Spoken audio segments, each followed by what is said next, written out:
Hello, and welcome to the Yerky Boys. May the Kandrona shine and strengthen you. My name is Will. My name is Jonathan. And we are the Yerky Boys. Wow. Yeah, I'm here in person again, if you couldn't tell by us being in sync. That's right. We're back in the same place at the same time. It's like an eclipse. Wow. It's like seeing Halley's Comet. Halley's Comet? Sure, Halley's. It's like when the Kandrona shines and strengthens you. Right. It happens, 3 or 4 times a year. This is our first episode post Megamorphs. Yeah. I don't know if that means anything. Every episode's a milestone. Thanks for listening, everybody. You made it past Megamorphs 1. Well, I'm going to say this. I'm a little bummed out this episode. Oh. Because our streak is broken. It's no longer... It was very uniform and neat and even and organized up until now, in that every episode number aligned with the book number. I see. It's gone now. We're doing book 8, but it's actually episode 9. Yep, it's going to get worse. It's going to get a lot worse. It's fucked. Well, I'm sorry about that. Yeah, There's nothing we can do. We should have, every book that's not a main book should just be a 0.5. We could have called last one. Could you still go back and edit the title? I could. Yeah, you can change 7.5 episode number in there. It's all part of the system. Okay. So we could still make this episode 8. No, we're not going to do it. All right, makes sense. Let's call all those episodes non-canon. Yeah. Now, this time we are talking about book 8, The Alien. Now, not last time, but for book 7, I did warn you about this. I wanted to make sure this is The Alien. Right. So I want to make sure you weren't going and watching any Ridley Scott movies, for example. No, why would I? Okay. Just because you could get confused. It's a completely different title. Just making sure. I just didn't want... It's not there's no The Alien. All right. Well, would the sequel be The Aliens? Ridiculous. It would sound stupid. I just wanted to head that off at the pass. The Alien Resurrection, the Prometheus, the Alien Covenant, and there's a new one they're making now. Yeah, you could put a "the" in front of that too. Noah, is it Noah Hawley or is that just a rumor? I don't know. Anyway, I'm ready for the book. I got nothing. I got no preamble. I'm ready. Good. Yeah, this time let's actually get right into it then. Wow. As long as we're actually know what we're talking about here. Mm-hmm. So let's start with the cover here. Mm-hmm. This is the first image of an Andalite that anyone had ever seen. Wow, that's pretty crazy. Yeah. Now it's a pretty fully formed Andalite. Yeah. I mean, I don't think they really the description in the books is pretty detailed. Yeah. Like, I think it's hard for me to say because I don't remember a time before I had seen an illustration of an Andalite. Mm-hmm. But I feel like my gut tells me that it's hard to picture anything else after reading the way she describes them. Yeah, it's very consistent in the books. So, I mean, this is about what you would expect. I would say I feel like the tail I think of as being bigger, but I guess it's because he's a kid. Yeah, I mean, that is one of the things that's always kind of, because their tails, I don't know, they fight with them, right? So I don't know if they do they have to turn their butt toward you to like hit you with the tail? Are they like charging at you back first, or can they like strike in front of their head? I feel like in my memory that like on the cover of Visser or something, like Visser 3, I feel like has a huge tail that like goes over his head. But maybe it's just a very like an angled photo to make it look more imposing. Photo, I call it. Yeah, no, his tail is a bit short and stubby. They also have to fit it on the cover. That's so true. That might just be what it is. Yeah, I also like they did get his 7-fingered hands here properly. Yeah. They're got little like AI art hands going on with too many fingers. His many fingers, his stocks, the whole package. The whole package. And he's kind of ripped too, by the way. Yeah, he's got abs. Yeah. I mean, he's Acts not more like some of the Andalite drawings get like pretty horny. Yeah. Like the Axe here is like, he's a little bit, he's got some definition, but he's not like full on muscular. Sure. But when we see, you know, Alaran and Elfangor and these guys, you know, depicted on other covers. Are there like out of shape, overweight Andalites? There must be. Well, I don't know. Have you ever seen a fat horse? Yeah. You have? Yeah. Oh, okay. Yeah. Now that's the real question: is would They're it just constantly running around? Would it carry its weight like on the horse belly or on the human belly? Right. It's like where do they wear their pants? Right. Where would an Andalite wear pants? Yeah. And the answer is it wouldn't, as we learn in this book. Yeah. Yeah. Well, you know, he's only human. when he wants to be. That's what it says on the front. There's like a little thing there. Yeah. On the inside, it says, "Look who's talking," which I suppose is a reference to the fact that Axe talks out loud and he's weird about it in these books. But that doesn't make sense. Yeah, look who's talking. Yeah, it's kind of. Oh yeah, no, yeah. I guess you're right. It's like, well, he doesn't have a mouth, but now he does. Yeah. Ooh. It sounds like the tagline to like one of those movies about like somebody's got like a pet talking chimp or something. Sounds like the tagline to that movie, Look Who's Talking. Which movie is it? Is this what I'm thinking of and I just forgot this movie? I do not know. I'm sure I do. Look Who's Talking is the movie where the babies talk. Oh, okay. Yeah, I think this is what I'm thinking of. But in my head, I was like, it must be an animal, right? I think There maybe could in the still be. sequel, I think the dog and maybe a cat also talk. Okay, well, we'll watch that tonight. That's Look Who's Talking 2 is the Okay. sequel. And it's John Travolta and I think maybe, I want to say Kirstie Alley. I don't think I've ever seen these movies. But I bet they were on TV when I was a kid. I bet I watched one. We're watching them tonight. Isn't that That's the movie what with the Mr. Toilet scene? Is it? where the toilet is in the bathroom and he's like, "Oh, I want your pee pee." And the kid's scared. And the toilet sounds like Mel Brooks. It just sounds like a vaudeville Jewish guy. And he's like, "Come on in here and give me your pee pee, kid." Could be. I think that might be from Look Who's Talking. If anyone, this is the kind of movie that you should watch if you're an alien trying to learn about human culture. Just look this movie up. Yeah. It's fucking. I don't know if that scene is from that movie, but it's a crazy scene. Anyway, so yeah. I guess we could go. Oh, on the back here. Now there's a bookmark inside. This came with an official Animorphs bookmark, and it says on the back, there's a quote from Axe. He says, "Bookmarks are not to be eaten, though they taste quite good." So just a bit of advice for you about bookmark. Now, unfortunately, I know I had this bookmark as a kid. I don't know where it went. I had to replace my copy, though. So this new copy could have had a bookmark, but I'm showing it to John right now. It's out, yeah. So I don't have this bookmark anymore. I have a theory.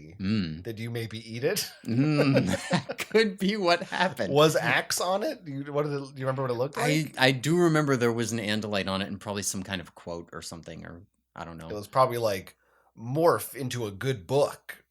Yeah. You know? That kind of scholastic junk. Yeah, that was great. I love reading. Did you ever have deer time? No. When I was a kid in school, I don't know if this was just like my one teacher or if it was a program. They would call it Deer Time, which DEAR is an acronym which stands for Drop Everything and Read.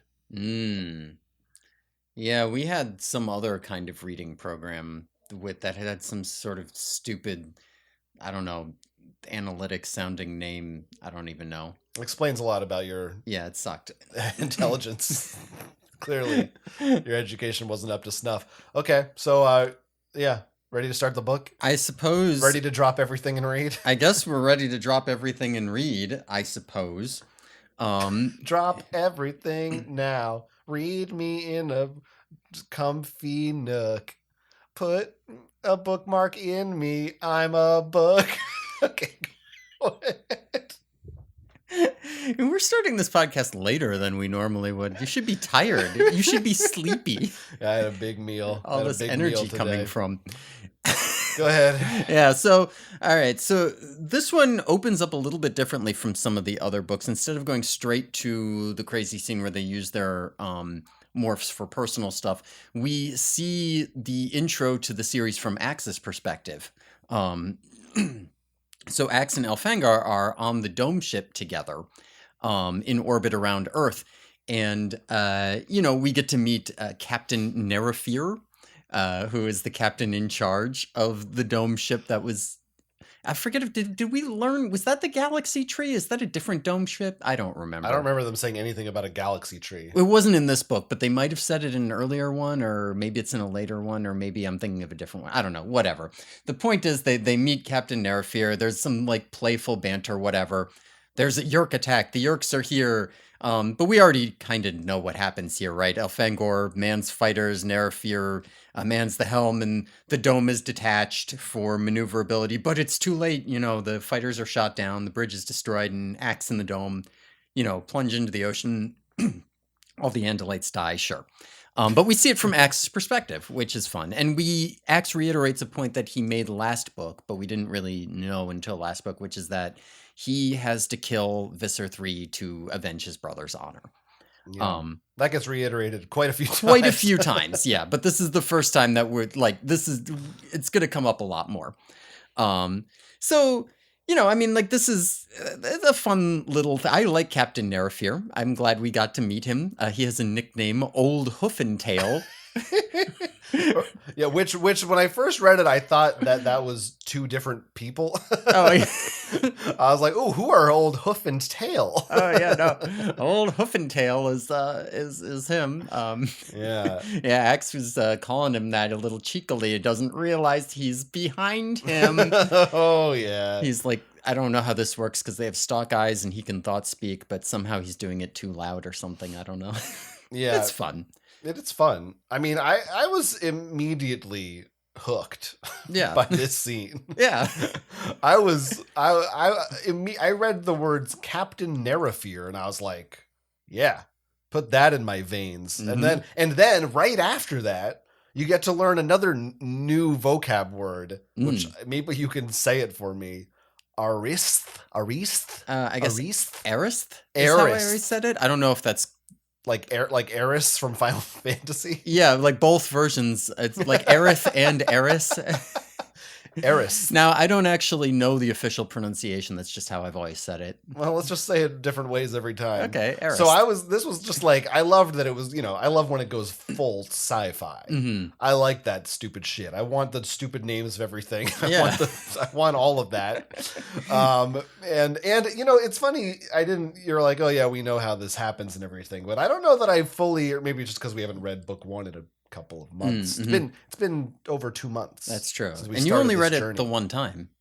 Since I was a child, yeah. Yeah. Yeah. It's not burned into my brain. At least I was pretty sure I had read book one. But I don't know that I had fully contextualized the space battle happening just before that scene. So I thought it was really cool. It was very I was reading this and I was like, I want a whole spin-off series that's just, I want like Star Trek with Andalites. I just want the fucking, or Star Wars or whatever with Andalites. Well, this is good. I'm going to tell you right now, you got to get hype for the First Chronicles book because it's going to pay off big time for you if you're feeling this scene right here. So it turns out Axe is a loser. We find out he's a huge loser that nobody likes. I mean, it's sort of.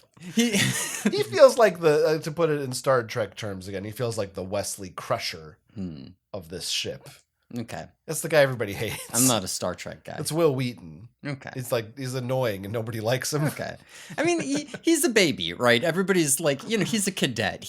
And it seems like he's the only cadet, which is a little bit weird that there aren't any other ones. But, like everybody else, they're the full-on warriors. And I wonder if there's maybe a little bit of like, oh, well, that's Elfangor's little brother, so of course we have to bring the stupid cadet along with us. Haha, he doesn't know how to do anything because he's still in training, but he's Elfangor's brother. We got to put up with him.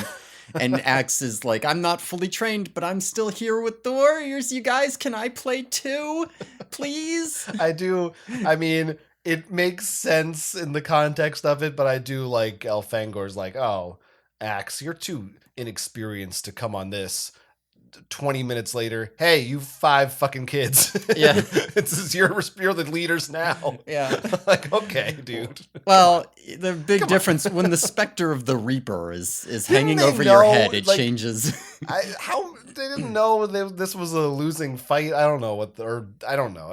It seems like they didn't know the Maybe blade they ship didn't know. was here, because like Axe does say like I saw the blade ship's like silhouette appear over the moon or something, and I was like, oh shit, and and that's when I don't know. Yeah. That's no moon. Yeah, well.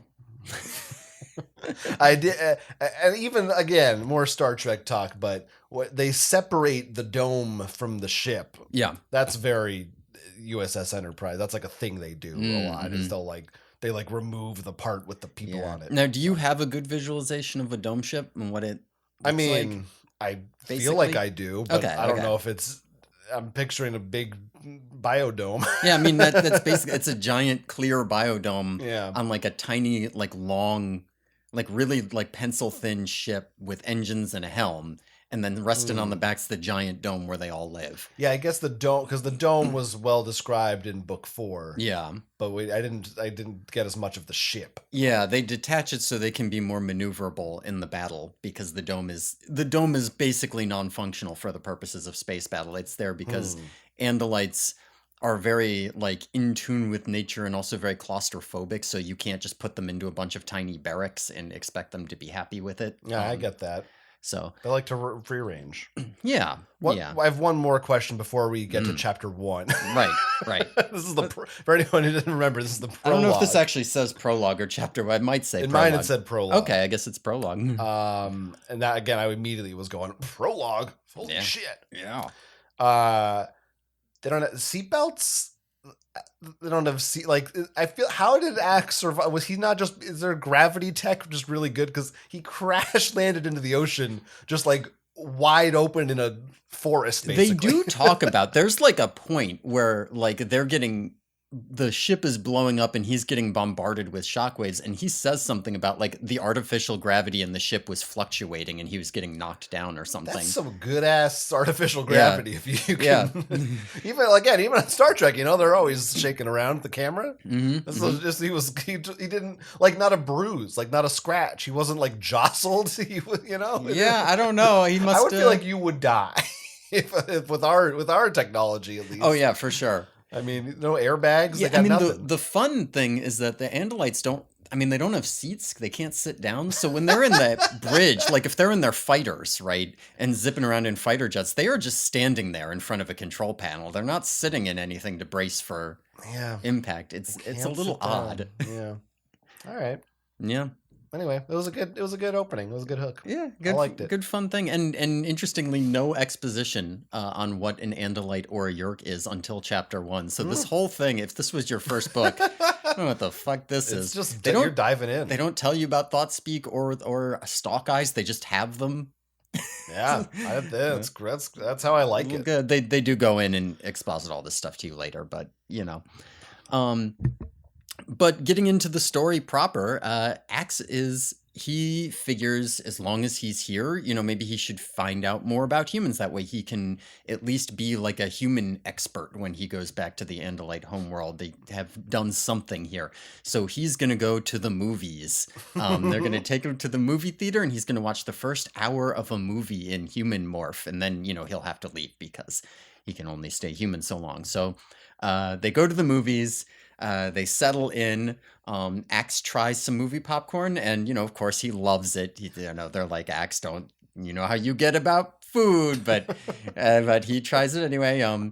So it is a Star Trek movie. You might be able to identify which movie this is based on things that happen in the time period. Well, my closest guess, because I did check on this, was that it may have been Star Trek Insurrection, which came out in 1998. I wasn't sure, are we in 98 yet, or I think we might have been. Uh, Or is this 97? When was we this shouldn't released? be. We should be in like 96 or 97. But I have the like I said, thing open right while here. it's supposed to be contemporary, it could be like a year in the future, Yeah, a year this or was two or June something. 97, so not quite. But the one before this came out in like 95 or something. So unless it was like a re-release, Okay. maybe. Yeah. It's just a generic. It's a Star Trek movie, I Yeah, think. but Axe gets bored of the Star Trek movie pretty quickly because it's not, realistic enough for him, and he starts eating popcorn on the floor because he found some on the floor. This is the exciting thing to him, and he goes around the floor eating popcorn, and he finds some chocolates, which he calls brown globules, on the floor, and this really sets him off. So he starts going around popping up and trying to eat other people's food until eventually Marco and Jake grab him and escort him out of the theater. So here's our fun little intro to Axe in Human Morph. Oh yeah, It's quite good. it's fun as hell. Oh yeah, a lot of good things happen in here.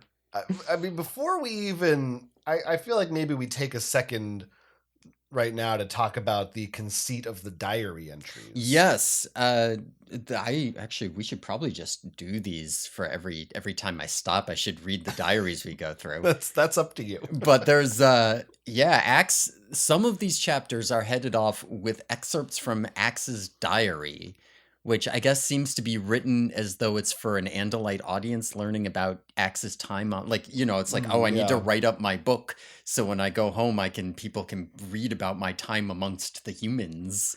Yeah, I like them. Yeah. At the same time, Yeah. I still, it's just another thing that doesn't quite make sense to me. Mhm. Like, we're reading something that ostensibly Axe wrote or is relaying to us somehow. Yeah. So, like, isn't the whole thing his diary? I don't like why. What's the diary versus this? Yeah. It creates questions in my mind. Look, the books are only semi-can. They're not really books canonically. It just doesn't quite. It's like the uncanny valley of they're not real, but sometimes they reference them like they're a thing, though you're reading it. I guess it's like in a movie when sometimes you have the main character narrates. Yeah. But usually I imagine they're just in their own head narrating it. But I guess in like Spider-Man he goes, who am I? I'm Spider-Man, and you don't know to be who fair, you're talking to. Spider-Man would just say that out loud to nobody, so that one doesn't really help. Maybe not. I feel like I so often go to the superhero references on this show. People are going to think I'm a mainstream mass audience loser. You're a normie type over here. I'm a dummy. Yeah, a little cape shit What poisoned. I meant to reference was Ingmar Bergman's Wild Strawberries. Okay, now everyone knows you're cultured. Yes. Anyway, so the diary entries, they are fun though. Yeah, so the one for this movie thing, he says, the first thing an Andalite may notice about humans is that they walk around on only 2 legs. It is very strange to see so many creatures balancing that way, but despite this, they seldom fall over. Axe does fall over at some point in this book. I don't remember exactly where, but he tries to like turn his head to talk to somebody while they're behind him and loses his balance. Yeah. I think it happens a couple times. It might, yeah. Because a clumsy fella might be in the same scene, or at least he's wobbly. He needs help. Yeah. Now there's a lot of just great little things that happen in here, just in general. I like when Axe says, movies are an important part of human culture.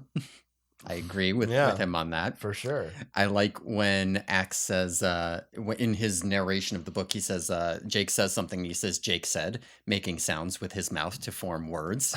Just in case you understand all of these things. We also get the word Nothlit for the first time.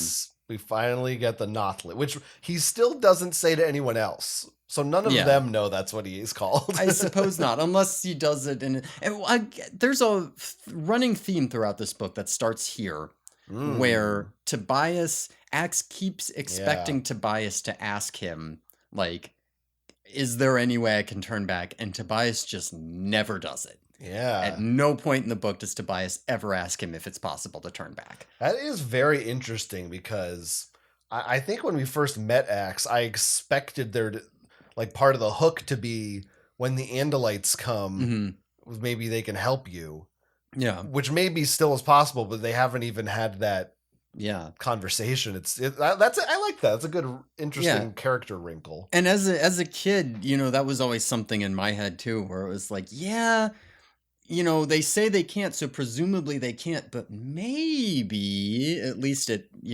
Mm. but yeah, no, Tobias just is not asking. Yeah, I like Um, that. It's interesting. It's also, it fits with his character because he's a loner yeah. weirdo and he's depressed and he just doesn't want to. Hmm. Maybe I think Tobias is like, oh no, what if he says there is a way to turn back and I can't be a hawk anymore? Yeah. He just fucking loves being a hawk now. Yeah. I mean, Tobias is I probably have to go just to like school and yeah. shit. Christ. Yeah. I get it. I get it for sure. Yeah, I was thinking. So this whole movie scene is fun, like you said, the brown globules. Yeah, it's a good thing this was in the '90s because you can get most of the way through a movie back then when they were still 90 minutes and not 3 hours. I mean, not that he did; they escort him out almost immediately. But That's a good point because he does remark upon the fact that these movies are 2-dimensional. How primitive. And I was gonna say. Axe would fucking love Avatar. He would lose his mind watching Avatar. You think James Cameron can beat Andalite hollow technology? Oh, now here's the real question is, would he have to wear 2 pairs of 3D glasses because he has 2 sets of eyes? Or maybe he would just close the top pair and just watch with the bottom pair. I don't know how he would do it. I'm pretty sure they normally would just have a full 3-dimensional thing to solve that problem. This is James Cameron needs to make the Andalite cut of Avatar for like a dome. You sit in like one of those planetarium domes. Yeah. Yeah, he does. Also, him eating all this stuff reminded me of that Futurama episode when Zoidberg eats the anchovies. If you know what I'm talking about, then you know what I'm talking about. I don't need to go into it further than that. Yeah. Yeah. He fun. Yeah, a lot pretty of fun. much. Oh, and you also earlier you were talking about how you love all the weird names in ship. Now we do find out here that the Enterprise in Star Trek looks a lot like a Hodgebron fighter. He says, just so, like, if you want to know what the Hodgebrons are flying around, that's what they are. And he also says that Klingons look pretty much exactly like Angakic females. Like, it's obviously, that's a female of the Angakic species, but they're calling it a Klingon.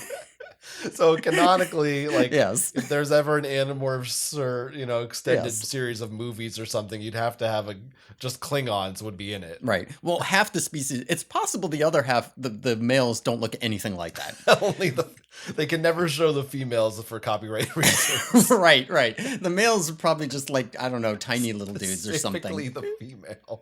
Like there's some weird aliens in this book that do like I could easily imagine Kay Applegate being like, yeah, the males look like I don't know, squirrels. Don't worry about it. Yeah, why not? That's what I did. Whatever it is. I have more stuff, but I don't remember where it comes into play. Yeah. Is this after the movie when they're talking about I just wanted to say they're start talking about the Kandrona and stuff like that. That's probably after the movie. Yeah, basically. So as they're coming out of the movie, they're bringing Axe out, and they see this crazy guy on the street ranting about like the Yeerks, and his Yeerk is like clearly dying of starvation, and they're all kind of wondering like, why haven't we seen anything before now? It's been a while at this point since they destroyed the Kandrona, but they're very excited, because the Yeerks, they can't cover it all up now. People will know. Now Axe knows that this isn't true, but he doesn't say anything to them. So a bunch of people come up, like ambulance, whatever, cops, all these people, and one of them gets him with this little like metal cylinder that kills the host, and it's basically already over. Host is dead. Yeerk has crumbled. and it's covered up. And what's really fun is that it seems very obvious that most of the people who got brought out to the scene are not controllers. You know, they only needed one guy to slip in there and secretly kill him. And like I said, Axe has seen this happen on other planets before. He knows this is what's going on. He's not telling them. But this is where we hear a little bit more about the Kandrona and a little bit more about what's going on with Axe with regards to information and that sort of thing. And we didn't, maybe this is just, I didn't pick up on it, but I feel like it wasn't clear until the second time this happens later, 100% that the little thing was killing the host. Like I kind of assumed that's what it was, but I also wasn't sure maybe if it was just like they were like tranquilizing him, like they're gonna to take him to like a mental hospital or something. Like I don't think Axe explicitly tells us yet until later that that's what's happening. Okay. But you knew, so obviously it was obvious to you. It's hard for me to say because I did note they were killing them. Right. But yeah, like... he just calls it a cylinder, and I was like, does he just not know what a syringe is, maybe? I wasn't sure. Axe would have called a syringe a cylinder. That's the sort of thing he does. It could easily be. I mean, I was wondering if it was, I'm thinking like the Men in Black flash stick, except that you press it on them secretly, You know what it's called? The flash stick. What's it called? The neuralizer. The neuralizer, yeah. I know it. I would know it if you said it. I just... I am playing with you, Kay. Did you ever flashy thing me? God, I love a Men in Black Animorphs crossover. Oh my God. They discovered the Andalites. Man. Oh man, this is good. I mean, discover, right. I mean, Jay would... The same way Christopher Columbus discovered America. Well, I'm just thinking like Kay already knows the Andalites. He's worked with them for years, presumably. K-A... Oh, ooh. Oh, you've cracked it. You better watch out. You might get a visit tomorrow. let me ask you a question. In the Jay and Axe Men in Black buddy movie, so it's Will Smith. Right. And he's got to work with who's playing Axe in that movie. Axe is going to have a human morph. Right. Whoever played him in the show. Okay. Yeah. Sure. Yeah, that guy. Yeah. Okay. Back to the book. A few things. So first of all, it's like eighth of all, but that's fine. There was a brief bit of reference to the leak. Oh yeah, there was one bring it up. sentence that says, "You did it. You're reading these chronologically. Yep. We're rewarding you now." We corrected. Yep. It did matter. You wouldn't have known what that was if we accidentally flipped these. You wouldn't have known what they were talking about. I like that. And also, this is very important for me. I feel like Axe clears up all this Kandrona business. Yeah, I do have a note in here, and it says in my note, "Are you happy now, John?" I'm ecstatic. Okay, good. Why don't you explain? Axe says that a Kandrona, actually, it's called a Kandrona wave and particle generator. Right. So Kandrona is just shorthand. The Kandrona is something else. This is the other Kandrona. Yeah, this is a wave. Well, it's a wave particle, not wave and particle. Because it's like a quantum thing. Oh, okay. Is it? Yeah, I have it in my notes with a slash. Yeah, I couldn't remember if that was me or if that's what he wrote. Yeah, no, it is. It is wave/particle. Okay, so yeah, so that's great. Yeah, so now you're happy. I just wish Axe had corrected them every other time. Okay, and just said actually it's technically called. Yeah, I just think he should have done that. That's what he's here for, but. He can't do now. They actually say the name of. They say the reason that he can't tell them all this stuff. This is big. There's a lot of lore drops in this book. There is an Andalite law called the law of Seerow's kindness. Seerow being who the Pedia is named after. Yes. So if any time, because we have referenced Seeropedia on the podcast, and I've used Seeropedia, did not know until now what Seerow was. I think I assumed it was like a Pokedex or something, but no, it's a person. Yeah, Seerow is an Andalite. Every time they say Seerow's kindness, I always want to say Seerow's folly. I like Seerow's folly better. Yeah. I mean, you could. We'll get into what it is because we, as the viewers, don't know what Seerow's kindness is. We just know that it's a law in Andalite society that he can't give information or technology or anything to more primitive species. He's not allowed to.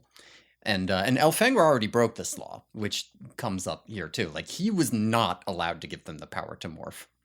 Yeah, right. Yeah. That's tisk tisk Elfangor. Mm. Well, we'll see if that's Which again, yeah. I don't remember if we talked about this before in the context of the Andalites. Feels like we must have, but the prime directive thing. Yeah. It's pretty much that. Yeah, it's pretty much that. Although the reasoning's a little different, and we'll get to it when we find out. Right. The impetus for it. Okay, yeah. That's fair. That's fair.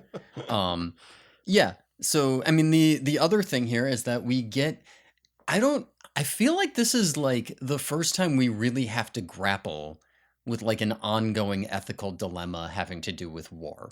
Like we've seen them like kill Hork-Bajir, and then we say, well, but aren't they innocent people or whatever? But in the books, they don't really dwell on that.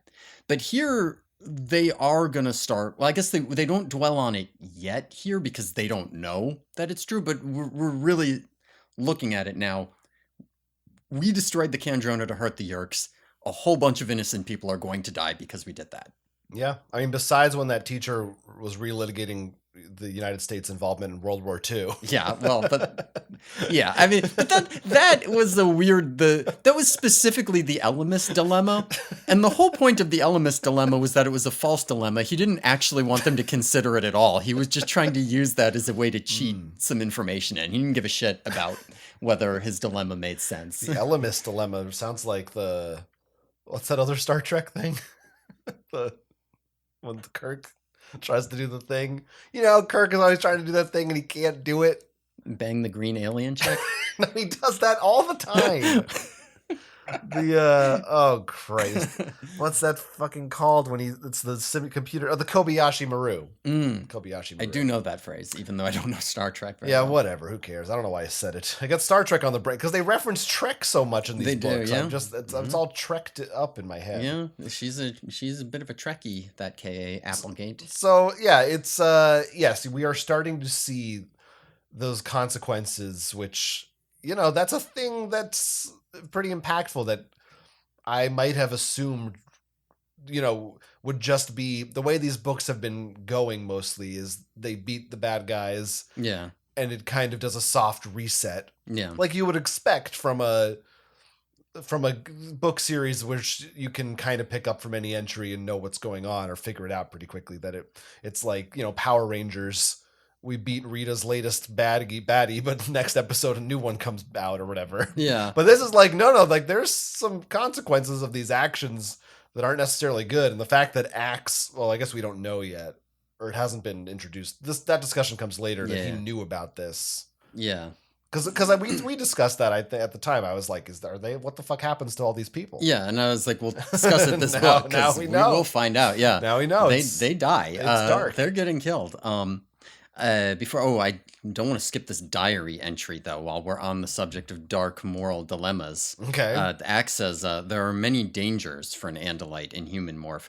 For one thing, there's the constant danger that you will fall off your two legs.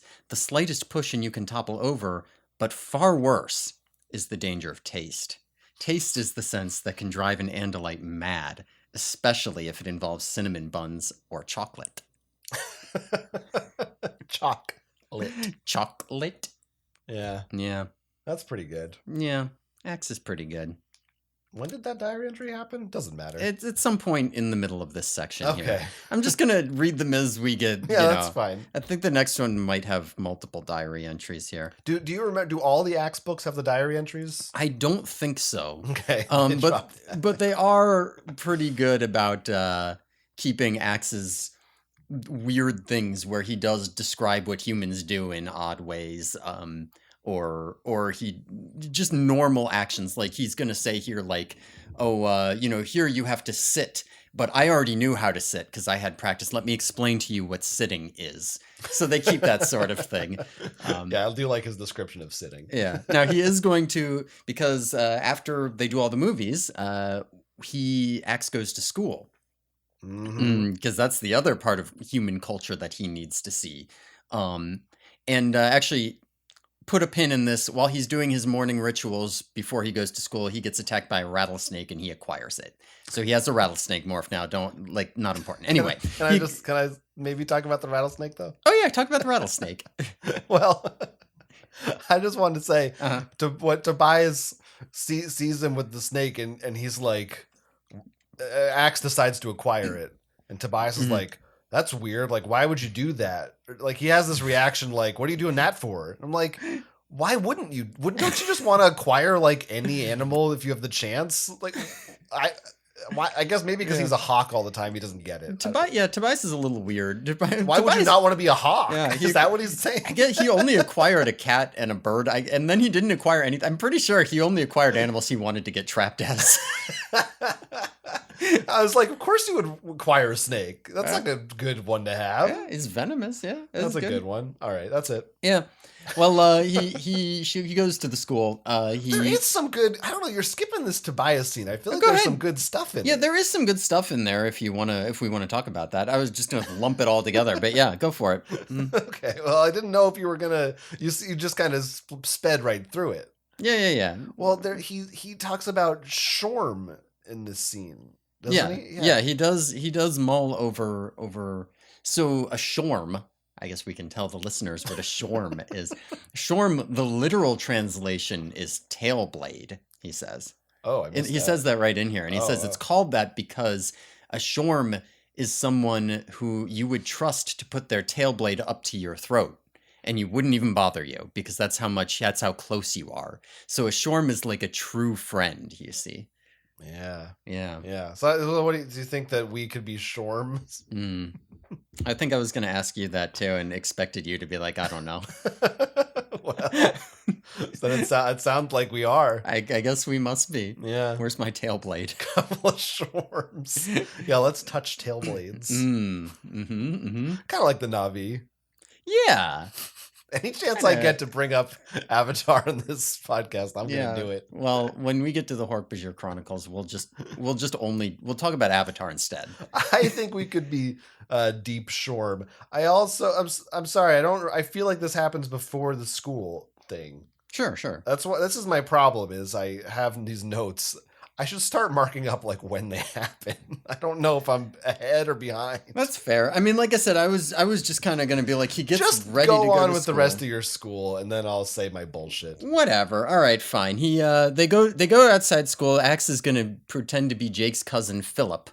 And so Axe goes around the school and he learns about lockers and he learns about school and he's just basically being a silly guy. And they all go to class together and they sit down in Mr. Pardew's class. Mr. Pardew seems a bit troubled and upset. So like there's not that much more that I really wanted to say other than like he goes to school, right? This is a section Axe gets ready. Table, sorry.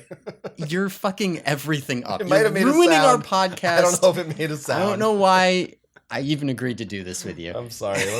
We're done. Let's call it. All right. We got most of the book. Listen, whatever. The point is, this is the part where Axe hangs out with Tobias in a field. Axe hangs out with the gang at school.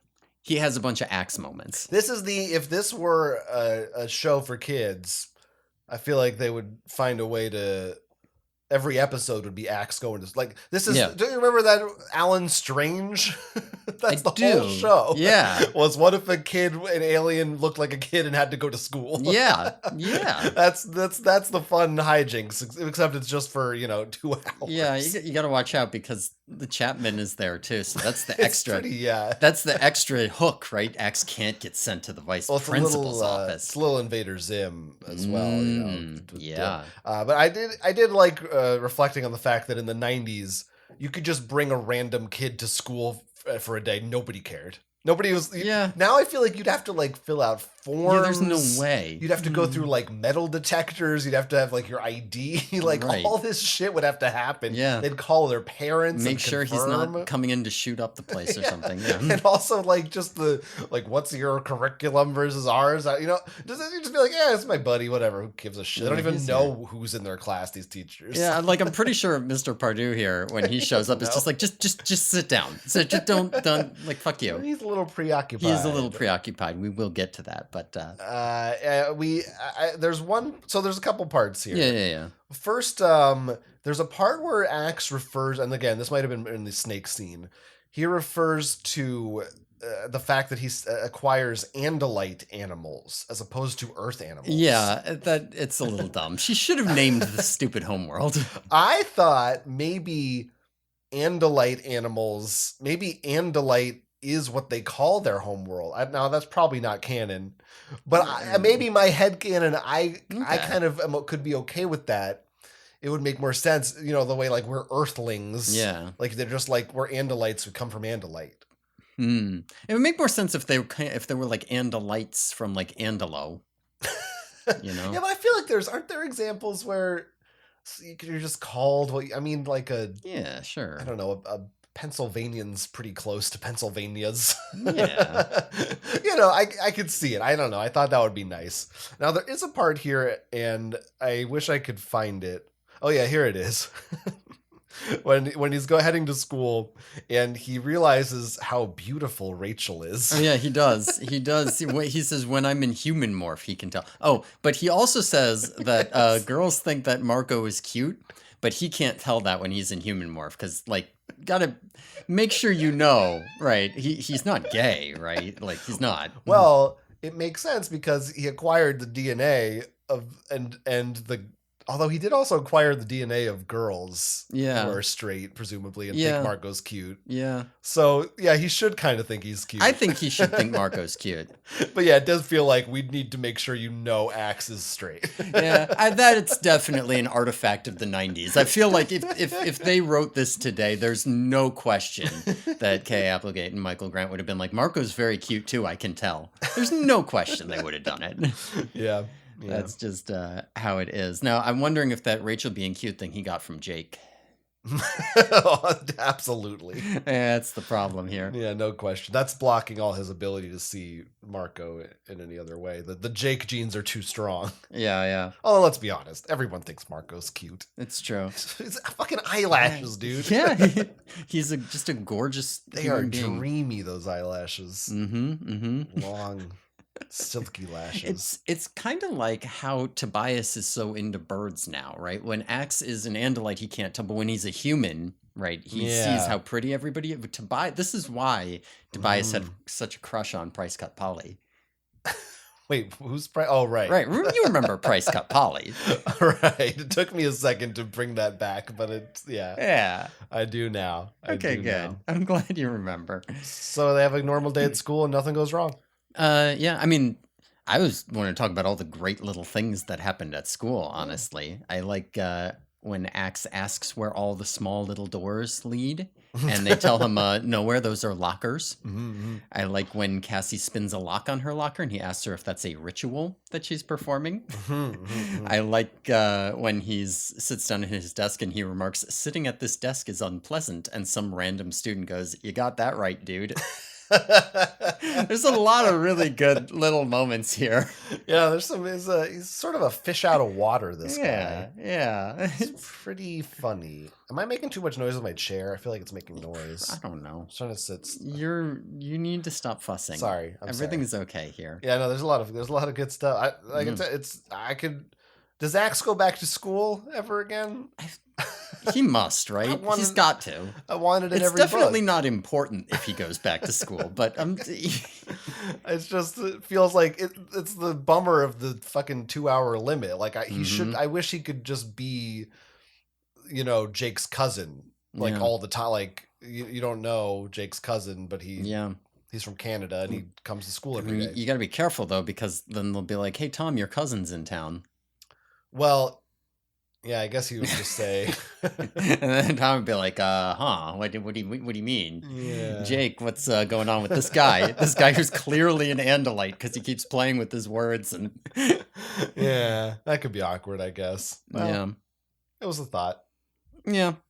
Well, anyway, like you were saying earlier, there's a reason that Mr. Pardue is distracted because partway through the lesson he starts like clawing at his head and is like, "Oh, get out, yerk!" because turns out he was a Yeerk and his Yeerk is starving. So he's like clawing at his. They say he's like bleeding from him, like scratching at his ears here. It's pretty graphic. Yeah, and everyone is like freaking out. He's like having a fit on the floor. Jake goes up to him and is like, oh, I've been here. You can do this, and da da da, and is like trying to talk him through it.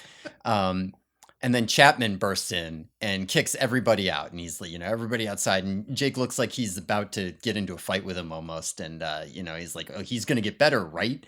Right, but he eventually backs down, and this time Jake sees Chapman kills the guy, and like it's very like graphic. The guy is like pleading for his life, and Chapman kills him right there. And this is where Jake realized, oh yeah, they're gonna kill every single host, and he also realizes that Axe knew and isn't telling him, and yeah, he is not happy with Axe. And this is where the things you were saying earlier come to the forefront. Yeah. When Jake is like, this is fucked up, and Axe is like, yeah, that's war, dude. Yeah.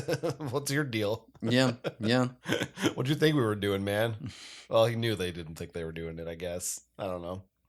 Yeah. I mean, Axe does, there's a little exchange here where Axe says like, well, maybe because of Tom, right, you wouldn't have destroyed the Kandrona if you knew. And Jake also is not having that, and is like, yeah, you know what, Axe, you don't know a single thing about us. Yeah. Fuck you. Yeah. He's mad. And we get a little Andalite saying, which is, love the warrior, hate the war. I feel like she could have tried a little harder on writing that one. Yeah, it's basically support our troops. Love the player. What that is. Hate the game. Yeah. Well, it says don't hate the player. They never say to love that's the true. player. They never say to love Just the don't player. hate the player. Yeah. I mean, Andalites are very support our troops, though. That's like what they are. They're all about that. Yeah. Jake also in this section, he wonders for the first time, and this will also be kind of a recurring theme throughout this book. He wonders if humans are just like pawns, right? And like there's Andalites and there's Yeerks, and humans are just kind of like this group that they're fighting over. Is that how Axe sees them? Is this true? And Axe says, no. Of course we care about you, but like, is that really true?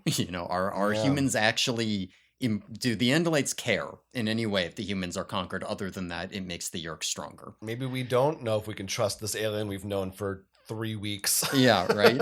And maybe the Andalites coming back and saving us isn't a great bet either. It's a scary thing. Yeah, it's getting at the heart of a lot of things. But I want to talk about Mr. Pardew. Yeah. Now, earlier on, I said to put a pin in a teacher's name because I thought this might be him, but it wasn't. It was a different teacher. Oh, so you falsely set us up. I falsely set us up because I was like, I recognize the name. I swear it's the one. Well, I respect that because I didn't remember. Okay, good. You didn't have to say anything. Okay. But now I will hold it against you. Okay, good. This just really, just made me think, man, it must suck so bad to be a Yeerk who's got to still come up with lesson plans and shit. Mm-hmm. Like, I think being a Yeerk who has a normal job sucks. Yeah. You gotta like do this human shit. Yeah.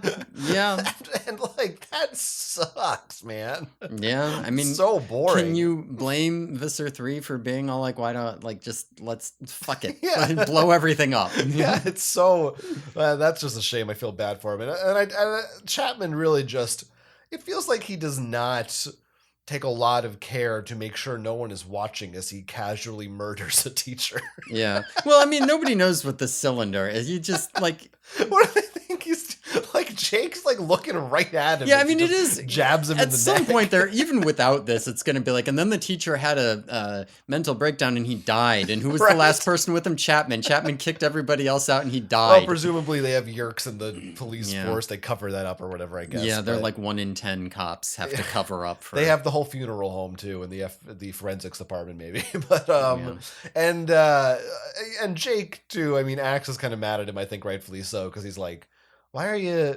What's Jake's plan after he's getting there and being like, I know what you're going through. Yeah. Like what? It feels like there's a very short step from that to another living Yeerk finding out he said that. Yeah, I don't know. I do think there's some feeling, and it's not something that's emphasized, but I feel like there's some sense with this Kandrona thing that like, well, if everybody starts going free, right? Like too many hosts get free, they're going to go to the media, and then everyone will know, and then we won't be responsible anymore, Yeah. right? Like if I can, Right. if I can just free this guy, this teacher, then he's an authority figure, and there'll probably be more of them, and then there can be a movement, and then I don't have to be the stupid leader. So I feel like maybe Jake's end game is not being an Animorph anymore here. Yeah. Get the military to do it or kind something. of is all their end games ultimately. I mean, that would mean they won. Yeah, like how the hell are they gonna beat the Yerks? Get the military. And on it seems like, at first it's like, yeah, at least I was, I'm a little dummy over here, and I was like, yeah, the 20 or 30, how are they going to cover that up? They can't cover that up. Oh, yeah, they can. Yeah, they just kill all of them. They just do. I mean, it is one of those things where, like, if you were doing a more mature series, you would have to account for, like, okay, a whole lot of people just went missing all of a sudden, or just died under weird circumstances, like, everywhere. Shouldn't that be something? But I mean, here's the truth. I mean, and I feel like this applies to so much media from, like, this period to now, is if this were written today, it would be, they do get out and they post YouTube videos and TikToks about the Yerks, and just nobody fucking gives a shit. Nobody would do anything about it, right? That's the modern, like, global warming parallel you make of like, yeah, we all either you think they're crazy, or like, no, they're fake news, or you're like, who gives a shit? I don't know. Let me watch TV. You're a Yerk? Fuck you. I don't care. I'm fucking tired. I mean, this is more akin to like Buffy, where it'll be like the missing persons rate here is like 50 times the national average, and everybody knows this is true, but nobody talks about it until like one episode in like season 3 or whatever, where they're like, oh, by the way, yeah, we're all aware of the fact that this is true. We just don't talk about it because it's uncomfortable. So like, I don't know why everyone's dying, but they all are. By the way, there are several times reading these books where I feel like there are many parallels to Buffy. Animorphs is a very Buffy-esque series. They must reference Buffy at some point in this series. I don't remember where, but they haven't yet. But yeah, Marco might call Rachel Buffy the Vampire Slayer. That feels like a thing. I feel like it's more like something like Jake saying, I used to like watching Buffy, but now I don't because it's too real, because there's actual monsters or something. I don't know. We'll see. Yeah, there's a lot of that. So anyway. Yeah, Axe has to, basically, they decide to be honestly passive aggressive about the whole thing, with Axe not telling them things, because Marco comes up the next day and he's all like, hey, Axe, since you're not telling us anything about Andalites and what you know and blah blah blah, I'm gonna take you into town to a bookstore, and you can get any books you want about humans, and then you can learn all about us. See how that makes you feel. So that's what they're gonna go into town, get Axe books about being human, but Marco forgets the money, so they have to go back to his place to get it. And while they're there, Axe sees Marco's dad's primitive computer, and he's fascinated by it, and he sees that there's this game on the computer, and obviously the object of the game is to correct errors in a primitive symbolic language, which he does easily. And then they go off to the bookstore and get him some books, but then it turns out everybody's panicking, because it turns out that wasn't a children's game. That was software for like a high-end radio telescope that his dad was working on, and Axe has accidentally pushed human mathematics and astronomy and programming tech forward by at least a century. Oopsie. Oops. Good job, Axe. So Axe realizes that he's got to destroy that, but he also realizes that maybe he could use that telescope to contact his home world, but he's not going to tell anybody about this plan. So basically, Axe has some more shenanigans. A lot of Axe shenanigans, right? Axe goes to the movies, to school, and now Axe accidentally gives us tech. Accidentally. Funny. Good job, Axe. Yeah, it's pretty good. There's the shenanigans also include there's a little bit of on-yonging here, as I call it, on-yonging. Some might call it who's on firsting, but it's more of an on-yong when Marco tells Axe to only answer yes or no to questions. Yes. And so Marco's dad presumes Axe's name is No. Yes. I mean, the intro to this is Axe's dad comes in and goes, hello, and Axe goes, no. So it starts out strong on that. I think he does some kind of like, you crazy kids, I don't understand your modern... There's there's some good shtick in this book. Yeah. It's funny. Yeah. Oh yeah. It's The Axe. This is where Axe says, "I will not be weird. Weird. I will act like a normal human." Oh yeah. He also talked about how much he loves the ing sound. Yes. Ing. Ing. Ing. Ing. Ing. Mm-hmm. Ing. Ing. Ing. It seems to me like Andalite games might suck. Like a lot. I mean, maybe he's thinking of in Andalite school they have educational games they play. He thought it was like Reader Rabbit. It's like a children's game. I don't know why he plays it, but right. Yeah. I mean, I guess it's like if you went to someone's house who has kids and they had a Rubik's Cube or a Simon or something, and you just kind of picked it up and you're like, this is fun. I'll do the Simon for a few minutes. Sure, why not? But to him, it's just designing a space telescope or whatever. You just fucks around with it. Marco. I don't know how Marco did it, because he apparently, he's like, I had to convince my dad you were just an idiot fucking around and accidentally invented like a new branch of astrophysics or something. Oops. Like, I don't know. Yeah. Good job, Marco. I don't know. Now, can you explain to me why Axe says books are much faster to use than computers? I remember this as a kid because I guess I skipped some diaries, but fuck it, I'm not going to read them all. But he says in the diary, books allow instant access to information simply by turning pieces of paper. They are much faster to use than computers. Surprisingly, humans invented books before computers. They do many things backwards. So I think this at the time was Kay Appley being like, I got a online encyclopedia and I have to like click this link and then it takes a couple seconds to load up the page where I could just flip to the page in my real encyclopedia. Oh, these kids with their tech, we old people knew how to do things with our books. Like, I remember as a kid just looking at this and being like, I guess, because things were in fact still that slow, because I read this in the 90s, but it's like, they don't have fucking faster computers by now. Like, also, how the hell do you invent, like, you never thought to write it on a piece of paper before you thought to make a computer. Like, that does, it's some stupid bullshit. It makes a little more, it's funny because I didn't even consider the fact that, computers were slower then. Yeah, like there was a time. If you're thinking of like dial-up connections, then it kind of does make, but like you said, an Andalite computer presumably is lightning speed compared to what we had. And even today, like 20, 30 years in the future, it's just like, if you wanted to read a book online, it's so much faster because it's faster to load a page than to turn a page. It's faster to click on a page number than to flip to a page number. Yeah. It's faster to go Control F than to look in the index. Get in your car and drive to the place where the books are. Right. Even the physical. Yeah. So that's a weird bit of thing there. That feels like books aren't that great as author. Fuck books. As I read this book on what is basically a computer in my hands. Because I'm an old guy. I'm reading my physical copies. To be fair, this is a Kindle. I don't know if there's. I think this is a pretty good model of Kindle, but it is still a little. It does take like a second to load the page, but it's fine. Yeah. It's not as fast as, because I think it's the e-ink thing. It's different from if you're on a monitor. It's just like, anyway, it doesn't matter. I just want to say Axe kind of pulled a Goodwill Hunting here. Yes, that's true. He basically does a Goodwill Hunting. He does do a Goodwill Hunting. And also, there is a part.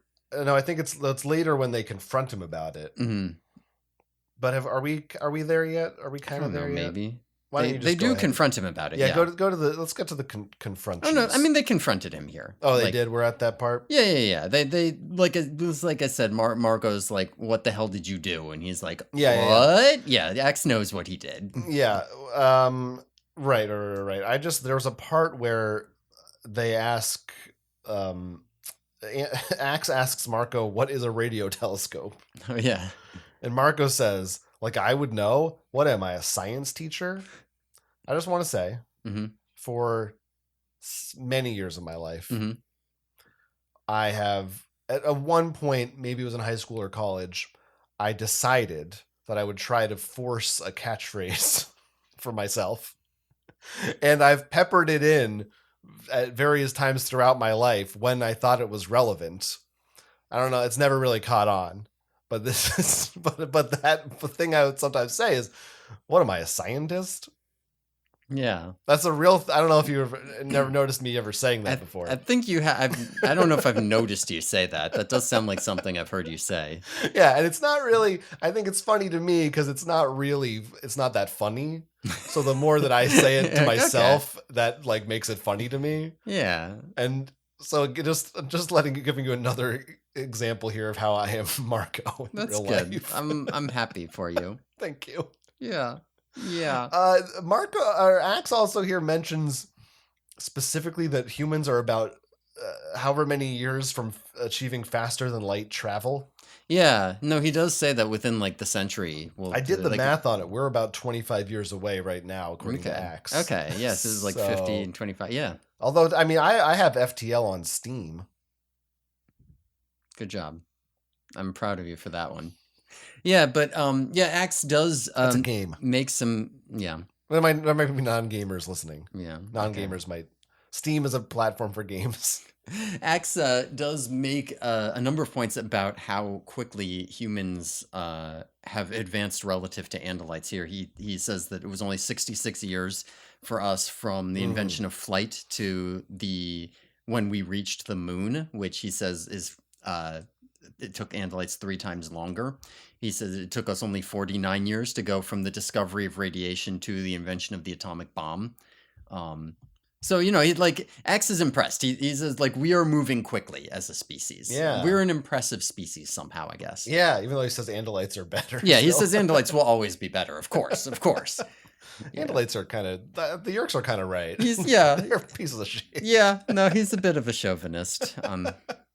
We also, we find out, I don't know if this is the first time we found this out, there's 4 moons on the Andalite homeworld. Yeah, they might have mentioned multiples before, but yeah, there are 4 moons on the Andalite And when all 4 are in the sky, it's nearly as bright as day. Mm-hmm. That sounds pretty shitty. I bet they like it, though. We don't know I don't know how long a day is, you know, like I don't know what the cycle is like on the Andalite homeworld, which I now refer to as Andalite. Yeah, on Andalite. I think that's cool. That is cool. Yeah. Yeah, I wish we spent more time in the series on Andalite, you know? Me too. It would be good. I wonder if they like project moons in the dome for them. Yeah, why don't they? Yeah, why not? Why not? Their own little Candrona, so to speak. Yeah. Well, I guess he notices this because he's running out at night, and this is when he's running. He gets a bit too close to Cassie's farm. He runs into Cassie, who's also running around, but as a horse, also being irresponsible with her morphing. And they have a bit of a conversation as well. And Cassie rightly notices he seems to be lonely and invites him in for dinner with her family as Jake. It's even more action shenanigans because Cassie's dad, right? He's making his world famous chili of doom tonight. And, so Axe gets this super spicy chili. And of course he loves it. It's so crazy intense. And Cassie's dad loves that he loves it. Cassie's dad's a really good dad in this scene. He's very lame about all of this. And they make conversation, which Axe says he knows what making conversation is because he learned that when he played Jake during the capture, book 6. And he watches TV with them, and then he leaves. And Cassie gives him a book of quotes and tells him, that all the Animorphs think of him as family, and has him point out his home star to her. So Cassie is also being like a passive aggressive manipulator here. But instead of like Marco coming in and being like, well, we'll just tell you everything, Cassie's kind of guilt tripping him. She's like, well, Axe, we all think of you as family. I can tell you're lonely with that. Why don't you come in and spend time with my family? Cassie's just a nice person. She's just she's just being a good friend. I think that's true. And I also think that she's intentionally manipulating him here to try to get him to tell. Well, what is friendship but manipulation? Right. I mean, I see no difference. Yeah. if I do something nice for you, I'm just manipulating you into liking me. You're expecting something in return. Yeah. My friendship. Why do I do that again? I don't really. Yeah, that's true. I don't know. Well, we're shorms. Is that what it is? Shorms. Shorms. Yeah. Yeah, we're shorms. I'm like the shawarma. Is that what we Yeah, are? We're like Axe shawarmas. and Tobias could be if only he could tell Tobias the truth. He wants anyway. The diary entry before this one, I liked specifically. Oh, I did yeah. highlight this one where Axe says he thinks human music is awful, all of it. Yeah, all human music is bad. I like that. You're telling me that Axe doesn't like real big fish? Nope. You're telling me that Axe does not like Aha? Nope. Doesn't like it. Axe does not like Celine Dion? Nope. I do like that because like there's a temptation there to be all like either like the aliens only like my genre of music or to be the opposite. The aliens only like really bad music just as a joke. But I like that she's like, no, doesn't it literally does all genres, they're all bad to Axe. And like music doesn't sound anything like anything and he hates all of it. See, this is the tricky thing, but this is why it's like lucky for Kay Applegate this is a book because if you now have to invent Andalite music, what the fuck does that sound like? Yeah, that's nothing like is it just like vibrations or just like drums and nothing else? It's like all the people. It can't sound like any music. I mean, because you can hire people for like conlangs and stuff, like when they hired people to make Navi. For what nows? Constructed languages. Okay. Like you can't Navi. Just say that like people know what that means. That's what that means. Anyway, but like they you could hire like music theory people or whatever to come in and be like, I need you to develop a new musical structure from scratch. And it's not like there aren't harmonics that we don't use in our music. You could build something. I just feel like whatever a human comes up with, you're going to be able to draw a comparison to some genre. Even if it's like some, tribal thing or like a Gregorian chant or whatever, like I don't know that you can invent a music that doesn't sound like any music. You would have to start with like mathematical basics. You would have to start with like what are the mathematics of resonance and build something from scratch. I don't want to talk about this anymore. So get different different rhythmic structures. I don't want to hear about based around like 17s or something like that. Some other prime. I don't know. Let's move on to the fact that Cassie's mom was definitely hitting on Jake. Yes, Cassie's mom spent the whole time being like, "Oh, he's so handsome." You get more handsome every time I see you, and then she squeezes him. She's kind of acting like a Jewish grandmother here. Yeah, my Jewish grandmother did often hit on me. I'm more into Walter here. I like how happy. I like when not Jake, but Axe is like as Jake is like eating out of Cassie's bowl for the chili, and as he's like freaking out, Cassie's dad's like, Jake, you are a very discerning, intelligent young man because he likes his chili so much. It is fun. It's good. He's having a good time. Yeah, I also like when he goes he calls habanero chilies the hottest substance known to man, and Axe points out, not as hot as the temperature created during nuclear fusion. It's a real bazinga moment, that line. Shut the fuck up, Axe. Yeah, Axe, good old Axe. One question. Mm-hmm. So they watch something on TV. All we know is that it's a fictional depiction of a family. I'm thinking maybe it was like could be a Home Improvement. Mm-hmm. Roseanne. I like to try to figure out what it was. Probably not Friends, because they're only a family. In the way that they're a family. Yeah, I mean, what do you think about Cassie's parents? What do you think? What show do you think they want? Late night is maybe it was. I'm trying to. It could be Fresh Prince. It could be Family Matters. Have you noticed? We've noticed this. There's an articles about this, about how in the 90s there used to be there was an explosion of sitcoms with primarily black casts, and you almost don't. They are gone now. Interesting. I don't know. I'm not an expert on the subject. No, that is interesting. That's the sort of thing that if you were an expert, you could put a lot of focus on. I could bullshit it right now, but I'm not gonna pretend. Yeah. But anyway, I don't know. Look it up. I read an article about it once. It's interesting stuff. Also, we find out that Jake's family, I guess, says grace. Yes, we know Jake's family says grace here, but to be fair, even if you were to go with maternal lineage on Jews, then Jake's family would not be Jewish by that because of how he's related to Rachel. I don't know if that counts or matters or anything. It's possible that Rachel's family is Jewish and Jake's isn't. Like, that's possible. Yes, yeah, 100% possible. But Jake does seem to be a good Christian boy here. Although, to be specific, it says he performs a religious ritual before eating. True. Do you know a single Jewish family that does this? Well, the only time, you'd have to be real Orthodox if you did it like every night. But I could see, there's the Shabbat dinner, and you do say a little prayer before you eat. I mean, I guess he was only there for 3 days, but it seems like it was a regular thing. Yeah, it's probably just saying grace is the most likely. Yeah, that's what I would guess. So, but that was interesting. I was like, oh, okay, that's interesting. Yeah. It's just interesting is all. Oh, on the subject of culture war stuff, there's a problematic bit here too, which I feel like they might not have written. Oh, I don't know what this is. Oh, well, Axe describes Walter, Cassie's father, as he was a male, as all human fathers are. And I'm just gonna say doesn't have to be true. And they, I feel like they might have just cut that line. If you were writing that in 2023, you would cut that line. Well, some people would. Yeah, he was an X chromosome. Or is that which one is which?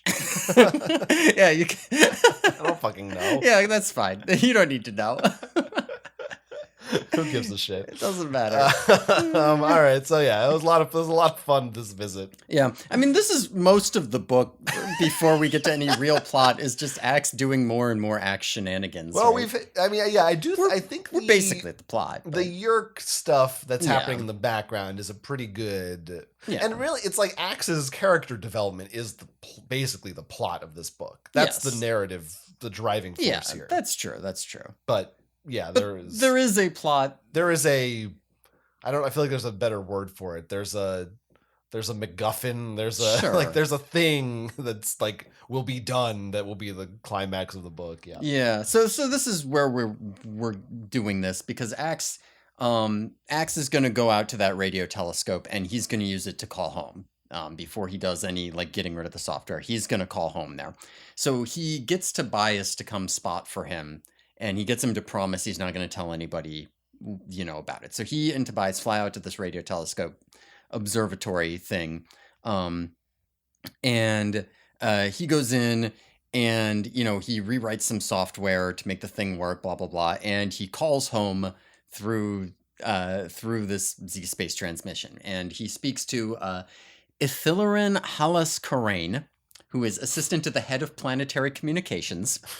I would just want to make sure we get all these names in here. But he informs him of Elfangor's death and gives him a report on the status of Earth. That whatever, there's Yerks in orbit, Yerks, blah, blah, blah. And Ithilaron seems like he's going to write off Earth as lost, right? Where it's like, oh, well, if the Yerks are in orbit, the fleet was destroyed, we can just scratch Earth, right, to the High Command and Axis. Like, no. Because we have a resistance movement. And he tells him about the Animorphs. And admits that Elfangor broke the law of Seerow's kindness. That's, we've got morphing humans, and Elfangor broke it. And as soon as he admits this new guy shows up on screen, Lirim Arapoth Taraus. And Lirim's actually kind of important. Because Lirim's like a high-level guy. And he gets Axe to take the blame on this. He basically is like, are you sure Elfangor did it? Because he's a hero. And the people aren't going to accept that. Are you sure, people, a hero can't be forgiven for breaking the laws, but if a stupid, dumb heiress who doesn't know better, maybe we could forgive. So he gets Axe to say that he did it. And then Axe talks to his dad a little bit, and he does this ritual where he takes on the burden of avenging Elfangor. So we get some fun talking to Andalites at home stuff, and also some kind of Jesus Christ Andalites stuff. You mean Jesus Christ like our Savior? Well, no. Just like Maybe like the opposite of that. oh, I see. Yeah, yeah. I mean, there's a lot. Yeah, Yeah. this is a big Yeah. thing. I did just realize that Lirum is pretty close to the other guy's name, Ithalirin. They Yeah, I both guess are. And when I wasn't paying Ithilerin. attention, I was like, did he forget to say Itha? And I Oh realized it was no. two different Yeah, no. names. Ithilerin Lirum. Yeah, I Yeah, don't know. that's interesting. Yeah. I don't know. Lirum is I don't know if it tells us here. Oh no, it does tell us here. Yeah, Lirum, we find it was the military advisor for the Hork-Bajir loss. Yeah. So like, And he's currently head of the council. yes, and he's Not the Council of 13. No. The Andalites also have a council. Yes, they're what did it say exactly? I don't know, because like there's an electorate In this book? but yeah, I guess there's like a high council that's elected by the people, but there's also like a military council. Yes, I think that's later on. Okay. You get a whole Yeah. like lineage. There's like princes, then war leaders, war princes, yeah, then like great generals, leader yeah. is the last one, and then the council. Yeah, there's Yeah, and then but then at the top they're elected by the people, so Right. like it all loops back around on I itself. like that was good. I like that. Yeah, it's a little democracy thing, but it's an interesting take on democracy where it's like everyone must have someone above them. You know, the people have to be governed, and then at the very highest level of government is the people again voting. You know, that's, I don't know. It's this very like appeal to authority kind of viewing of democracy. Yeah. Yeah. It's good in a way. It's also not great. It's at least, it's a little bit of world building. It's Yeah. some thought was put into that. Yeah, and we like I said, there's a little, it's kind of bleak because Lirum is he's like says, the Andalites are engaged elsewhere, right? They're not necessarily coming as quickly as possible to Earth. The fleet's all over the place. So like you have to hold down the fort until we get there. And he's saying, hey, remember, Axe, these aren't our people, okay? Don't like help them too much here. Don't go breaking our Seerow's kindness laws and giving them stuff. And when you come back and you remember that they lost the Horks under his command, and now he's kind of not taking humans as seriously. Like it is like, fuck this guy. Yeah, can we really trust that? And I don't know how much we're going to see Lirum in particular in the future, but we will see a lot more of what happens with the Hork-Bajir homeworld. And like it's worth recalling, this was the guy who was the military like advisor to that. Everybody involved in that was talking to him. Lirum's folly. Lirum. Yeah, I don't know. I want to see more of Lirum. I hope he comes back. Yeah. This is the first, also when they don't give it to you in full, but they lay out more what Seerow's kindness actually means. Mm-hmm. And this was the point where I wrote down, oh, did this thing happen? I mean, if you guessed it here, just say it. I did. I was like, did the Andalites give the Yeerks tech? That's what I wrote in my notes. And they did, yes. That's correct. Thinking that maybe that won't be revealed for 5 more books or something, or maybe I'm wrong. But then they were quickly like, it seemed pretty clear. It felt pretty... Yeah. Like the way they were building it up. I was like, that has to be what it is. Yeah. But that's also great. Yeah. But we can talk about it later when it happens. Yeah. But I mean, it's not that hard to guess from the way that they talk about it here. It's like, well, what else? What other reason would there be for them not to just tell you? There's no other reason. Yeah. But it was still like, I was surprised when I thought of it. I don't think it was like, I don't want it to sound like I'm saying, oh, this is bad because I was able to. Oh yeah, no. Yeah, no. I think it was like, I feel like that's a common. Yeah, I mean, if it was complaint. bad because you figured it out, that would be pretty bad because they tell you in the same book, and then Seerow's kindness is important for the rest of the series. So it would be like, well, then it must suck if you just know it the whole time. Yeah, no, it doesn't matter if you find it. You're probably supposed to at least entertain that idea. Yeah, and it is for kids, so like it's got to be like a kid has to be able to entertain that idea. So it's right, but so that was exciting. This whole thing was. I did wonder. So he's giving this transmission to the Andalites. It's the first time they've had any communication since the incident. Yeah, they didn't know. I understand. Yeah, they do seem to not know. They really don't know anything. Yeah, they lost contact with the fleet and they don't know what happened But over wouldn't, here. like, right before that, the fleet wouldn't have been, like, radioing, by the way, the blade ship just showed up. Like, Yeah, they're not... It does seem weird that they don't have like a last transmission Yeah.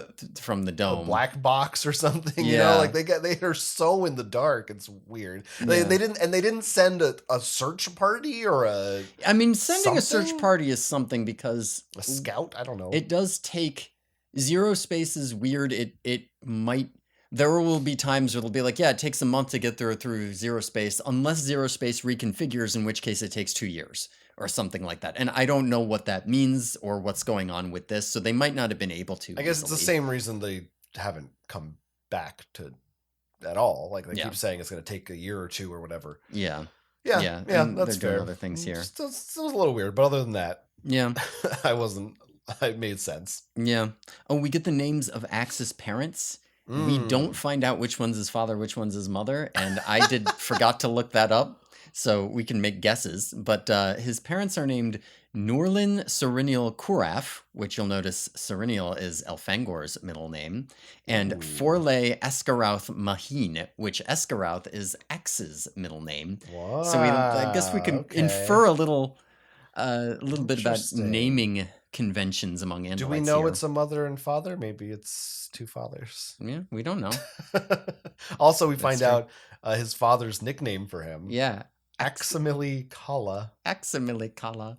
Which I guess it's kind of like it's like adding Chan to the end of the name. It's a little diminutive for him there. Yeah, I guess.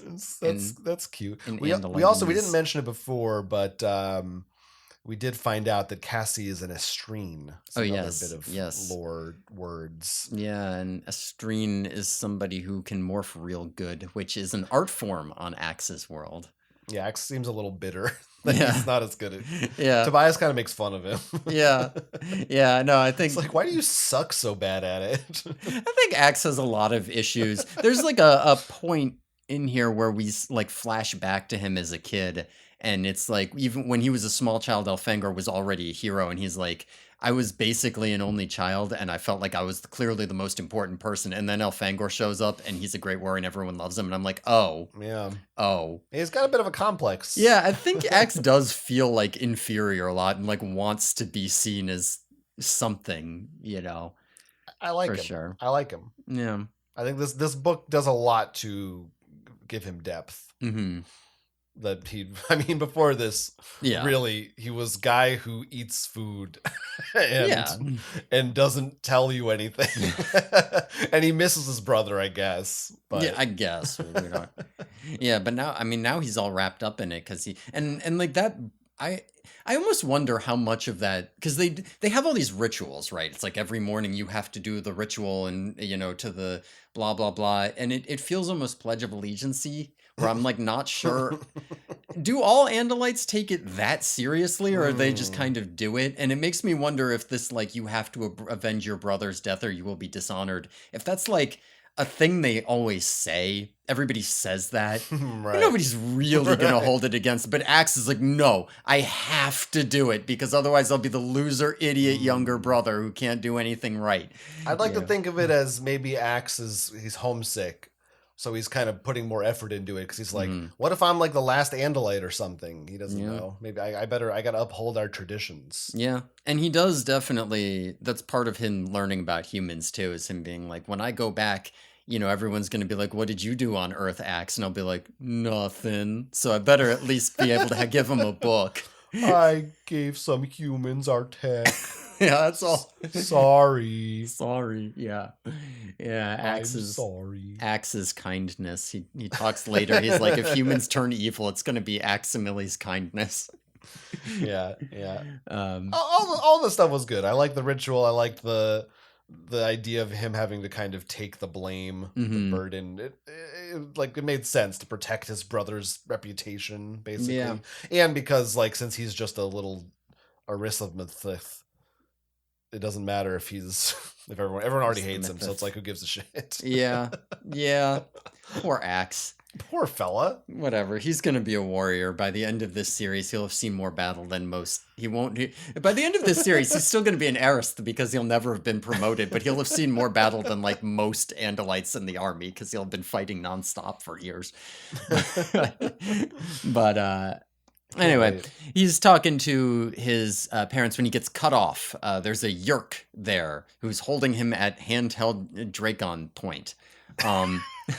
And this is Yep. Eslin 359, who he knew Axe would show up because, Marco's dad excitedly brought in all this new code and he looked at it and was like, that's Andalite code. No human wrote this shit. So he knew there was going to be an Andalite showing up. And so it turns out Visser 3 has been shuttling important Yerks up to the mothership back and forth to feed them Kandrona raids, but he's been letting the less important Yerks die. And he was in love with a Yerk named Durain 344, but Visser 3 let her die because she was expendable. And that's actually why they've been seeing Yerks start to freak out now, is because he started sabotaging the Visser ships. And so he's got Axe at Dracon Point here, and he says, I know when Visser 3 feeds. I know when he's vulnerable. Here's a time and place. Go kill him for me. Yeah. So this is good. This is good. Yeah. This is the first real descent within the Yerk movement we've seen, where a Yerk has been like, no, fuck Visser 3. Very convenient that he only heard the part of the conversation that didn't mention the humans. Yes, convenient indeed. He knew Axe was coming. He was preparing this ambush, but he was like, oh shit, I'm 5 minutes late. Like, he might be here. Let me go hide up there or whatever. Yeah. So that's, that's fine. So I guess it was, I thought it was explicitly stated. Mm-hmm. And it's hard to get a read on how much of this is retconning versus just vagueness versus characters having opposing viewpoints or whatever. But I remember when the Yerk was in Jake's head, it felt like it was expressed that Yerks just didn't love, at all. We will see more instances here, but it seems it doesn't get fully retconned that Yerks don't love. But we will see more instances of Yerks loving. Now, he doesn't use the term love. He says is the creature he cares about. Yeah.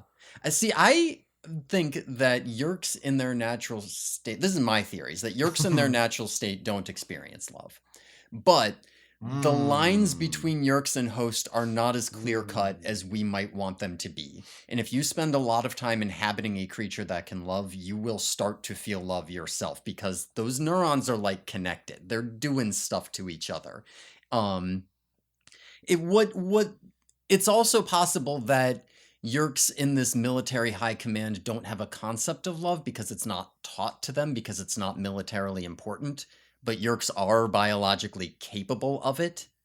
I do think that this Yerk loved Durain. Maybe he doesn't know the word or isn't willing to admit that he did, but I do think that he did love Durain. I like the theory. I like that. That makes sense to me that you take on some of the traits of your host. Perhaps. Yeah, that one's less clear if it's true, but that's how I run with it. I think that makes sense to me. Again, it reminds me of Buffy as that show develops. That's more and more ambiguous exactly what a vampire is and whether they're just evil or not evil all the time. Yeah. So there's I feel like some host parasite things going on there in a way. Yeah. And with this guy in particular, the first time he introduces himself by his host name. He says, my name's Gary Kosler, and Axe is like, that's not your fucking name. What's your... Okay, I'm Eslin 359. Oh, I wish he just went by Gary Kosler. That would be so good if he just went by Gary Kosler. But he also, interestingly, he refers to Durain as she. Yeah. Which, again, Yerks in their natural state, what? Well, it couldn't be a guy. Right. It couldn't have had that. Again. Yeah, it couldn't have loved a guy. Yeah. No, but it's, I don't know. This, again, like I said, I don't think the lines are that clear cut between what is host and what is Yerk, especially with a long time type thing. Yeah, I don't know. I like Eslin.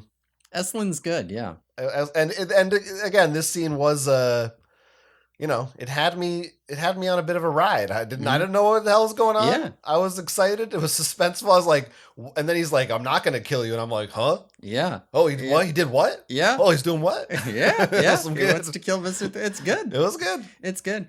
We also... Had me guessing. It's interesting because this is also a point where we can feel fairly certain that Marco's dad is not infested.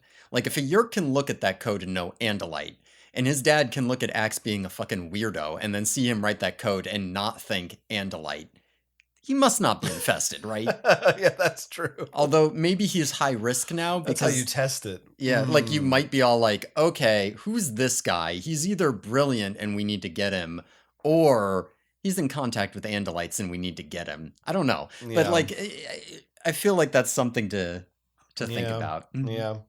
Jake's cousin Philip. Jake's cousin Philip. Turns out he's Marco's friend No. Goodwill fucking hunting. Yeah. Yeah. How do you like them apples? Imagine if Axe said that to they said that in the movie Goodwill Hunting. Yeah. I feel like they would say that to Axe and he would be like, I've never had an apple, but I would very much like to try any human food that Imagine if you did bobbing for Yeerks. That sounds really fucking gross. A little Yeerk when you dip your face in.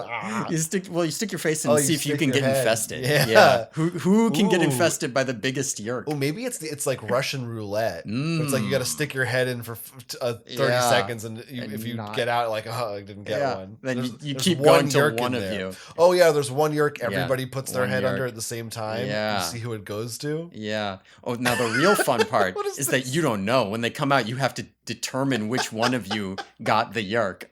Who's playing this fucked up game? This is the new board game. Also, this implies that the Yeerk is playing along, and the Yeerk's like, I'm not a Yeerk. Like, instead of just being like, what the fuck's wrong with you people?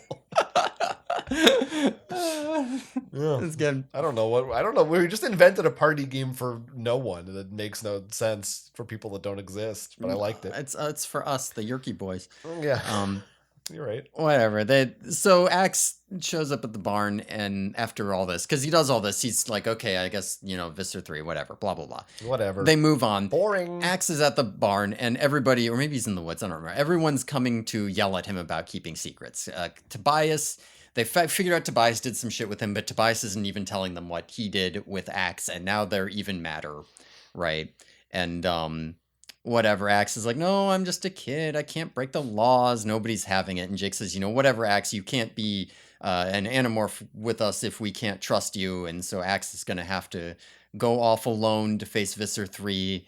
And Tobias is like, take me to help you. And Axe is like, no, but don't tell anybody I'm going to kill Visser 3 on my own. So Axe is all mopey about how he's probably going to die and he doesn't have any backup and blah, blah, blah.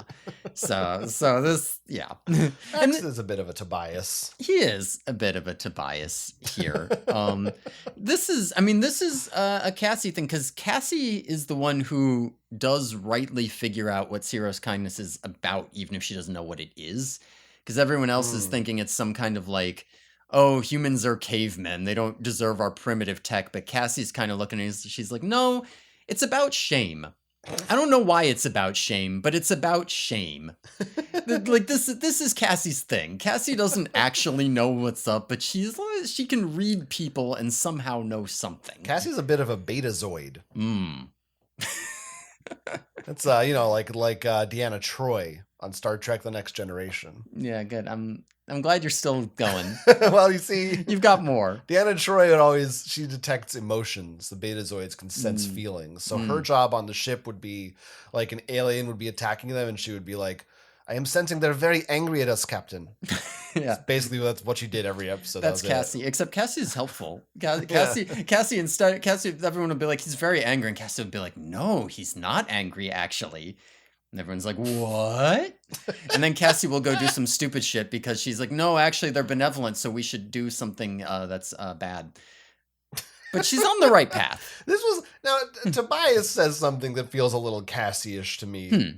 Also, like leading up to when Axe is, I think it might be like the next morning, but they're not at the scene yet. And he says, kind of cold-blooded, isn't it? I mean, it's one thing in a battle, but just setting out to Yeah. assassinate Fuck someone. off, I Tobias. was like, what the fuck's he talking about? Shut the fuck up. Yeah. What is this dumb shit you're saying? Like, you wouldn't, like, what? I don't know. Like, your whole goal, like, every day is to kill Visser 3. What's he even talking about?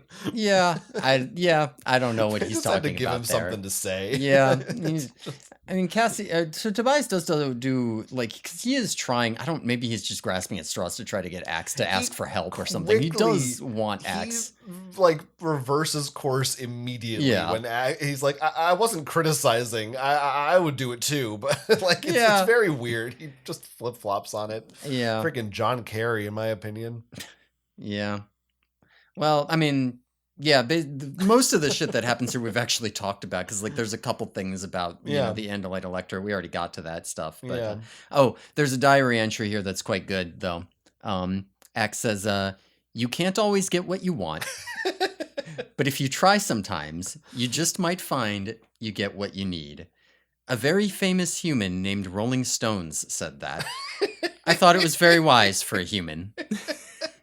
Yeah, that was very funny. Yeah, Axe got that from Cassie's book of quotes that she gave him from famous people. I mean, now you know if they make I'm assuming they don't do this on the TV show, but if there's an Animorphs movie, you got to throw that song in somewhere. That's a good little that'd be a fun little nod. Yeah, fun little nod. That would be a little tip of the hat here. But yeah, Axe goes out to kill Visser. He goes out to kill Visser 3. Can I just say something? Yeah, that I haven't said before. Say it, and I don't do it. I feel like it's right now. At some point on the show, it has to be said. Say it. Visser, I hardly even know her. Go on. Yeah, it did need to be said. You're right. It might have to be said again at some point. It could come up. We just don't know. But Axe goes out to the meadow. He morphs into his rattlesnake. Remember when he acquired that rattlesnake? Check off snake morph. Check off snake morph, and he waits for the Visser there. And Visser 3 shows up, and Axe bites him and slithers away to demorph into an Andalite and come back for the kill. But Visser 3 calls for help, and a Hork-Bajir shows up and finds Axe half morphed, and Axe is like fucked. But you know, the Animorphs are here. Yay! Tobias told them, even though he promised that he wouldn't tell them. So they pull a Han Solo. Yeah, Tobias is like, well, Jake's my prince too, and he ordered me to tell him, so fuck you. I can't obey my prince's order. Anyway, they beat all the Horks. All the Hork-Bajir are beaten by the Andalite or the Animorphs, yay. But Visser 3, they get to Visser 3, and it turns out Visser 3, the Yeerk, has bailed on his dying host. Who's poisoned. So they get to meet this free Andalite. And his name is War Prince Alaran Scimitar Koras. And he says, you have to kill me because your backup is coming, and this venom is too slow to kill me, and they're just going to capture me and reinfest me if you don't kill me right now. And he's too weak to kill himself because he's too venomed. But Axe can't bring himself to do it. He can't bring himself to kill this Andalite here. So Alaran gives him a message, says, I have a wife and 2 kids. Tell them that I still love them, And they leave. They've failed. They didn't get to kill Visser 3, and they didn't kill this Andalite he was morphed as either. Yeah. He also says something else. He says something else here. Which doesn't really get remarked upon as if it's a big deal. You would think it would. It feels like a big deal. It feels like a big deal. He says that the Yeerks are on the Andalite homeworld. He says, they've infiltrated deeper than you know. They are on the homeworld. I don't even know if in the later scene Axe tells them that. Yeah, he doesn't. Now, this is a thing that does come up again in the books, but not really. It's like earth-shattering. Yeah, right? Like this, but this is a plot line that won't pan out. Like, she's gonna bring it up again, and then she's gonna drop it. I'll just tell you right now, this is a plot line that she's clearly thinking about and doesn't. At some point she just forgets about it. But like, yes, Axe is gonna contact them again at the end. I'll just tell you, he goes back and he explains the law of Seerow's kindness, and he says, you know what, I'm just going to tell you guys everything now. You came to rescue me, and fuck the laws, fuck everything. And he goes back, he blackmails Estlin into helping him talk to the Andalites again. He's like, I'll just tell Visser 3 that, blah, blah, blah. And Estlin's like, ooh, you Andalite scum, I guess I'll help you talk to whatever. He talks to Lyrum again and delivers the message to Alaran's kids. And he also basically tells Lyrum to go fuck himself with regards to helping the humans too much. He does not tell him that Alaran said the Yeerks are on the homeworld. Which... If he doesn't say this, but it could be like, what if this guy's a Yeerk? I don't want to say that to him. But he doesn't say that to us. Yeah. No, it's interesting because it does still seem like Visser 3 might be the only Andalite controller. Like, it's not clear that they are on the homeworld means Andalites are infested. True. He does specifically say that Visser 3 is the only one. He kind of says that. I think he does, yeah. So it's not clear what that means at this point. And we will get a little more information as to what that might mean. Okay. But not enough because, again, this plot line isn't fully explored. Okay. Yeah, it's a shame. It is a shame. It's fun, but... That's a shame. Yeah. So did we just skip through the rest of the... Did you describe everything? I just got to the end of the book because I was like, after the thing where they don't kill Visser 3, they pretty much just wrap it up. Axe tells them everything and he tells the Andalites stuff. We get the whole Yeerks Seerow thing. We find out all that. Yeah, we find out. Yeah, and this is the part where if you hadn't guessed that the Andalites gave the Yeerks their tech, we know. Seerow... Cassie guesses. Yes, Axe is in the middle of explaining it, and Cassie guesses it. Cassie's like, I figured out the ending. Yeah, she did it. I have questions. Yeah. There's a couple things I don't understand. Mm-hmm. So going back to when he's in Snake Morph and his plan is to kill Visser 3 with snake venom. Yeah. Well, first of all, afterwards he's like, I need to demorph. Why does he want to demorph? Instead of just slithering away. He says he wants to go back for the kill as an Andalite. So I think he doesn't trust that the venom's going to do a good enough job. So he's like, once I've crippled him with the neurotoxin, he won't know how bad it is. He won't know he's got to flee. I'll come back and do a finishing blow to make sure. Okay, I wasn't sure if he got stepped on or something. I think that's what his thought process was. And to be fair, the venom wasn't going to work. Okay, but then here's the thing. Mm-hmm. Yes. Maybe I feel like you should already... I think I know. No, but Visser 3 is in Andalite form. Yeah. Which is his default form. Yeah. Snake poison in his leg. Yeah. Pretty much every book. Yeah. Someone gets injured. Mm-hmm. And what they do is they morph into something else or morph back. Yes. To get rid of the injury. Visser 3, and also again, well, actually he hasn't done it for a while, but in several of the early books, he would turn into a big monster for fun. Mm-hmm. He's clearly good at morphing and likes to do it. Mm-hmm. Why the fuck doesn't he just morph into something else and the poison would go away? Yeah, I mean, like, there is something about he doesn't know how bad it is, so it could be at the last second he realizes he's dying and he's like, fuck it, I gotta get out. I don't know. That's a pretty bad last-minute decision. Yeah, also, you would think that he'd be like, I got bit by a snake. Maybe, like, the way he is about bugs, you'd think he'd immediately be like, that's probably an Andalite. I need to morph into a giant monster and blow this field up. Like, that's just the kind of guy he is. Or Axe would think, well, he would just morph out of that or something. That won't work. I don't know. That made no sense to me. It really felt like she didn't want you to think about it. Like, I feel like having read these other books, that was the first thing I thought was he's just going to morph out of it. And there's no, I don't know that. Yeah. Listen, you gotta have this touching scene with Alaran here. No, I fucking loved that we get to talk to this guy. Yeah. I wouldn't want that not to be in the book. Yeah. I don't know how you get it, but I wish there was a more logical way. He just like smacks him on the head and the Yeerk flies out or something. I don't know. But I had never really, for whatever reason, I mean, I guess I understood it on some level, but I never really thought deeply about the fact that this Andalite is an Andalite. Yeah. Just like that is consciously observing this all. A person, yeah. So it was really good and sad and dark, and I was kind of like, yeah, you should kill him. That Yeah. he's right. You should kill him. Kill You have him. to wonder if Liram, because Liram, like when Axe is talking to Liram at the end and he's relaying Alaran's things, he says, I have a message from Alaran. Liram's like, oh shit, because he knows he knows. Yeah. He's an important guy. You have to wonder if he's not that, like, okay, so you got a message from him. Did you kill him? No. Why not? Visser 3 or no? But you know how much less of a problem Visser 3 is if you kill his Andalite morph? Oh yeah, he's going to be Visser 27 at that point. Yeah. Who gives a shit? Fuck that guy. He sucks. That's like his whole thing Yeah. is that he's got the only Andalite. We also get the explanation finally of how Axe eats. Yeah, how does he eat? With his hooves. With his hooves. Which he did kind of already say. Yeah, basically. He already says it, and then they act like he didn't.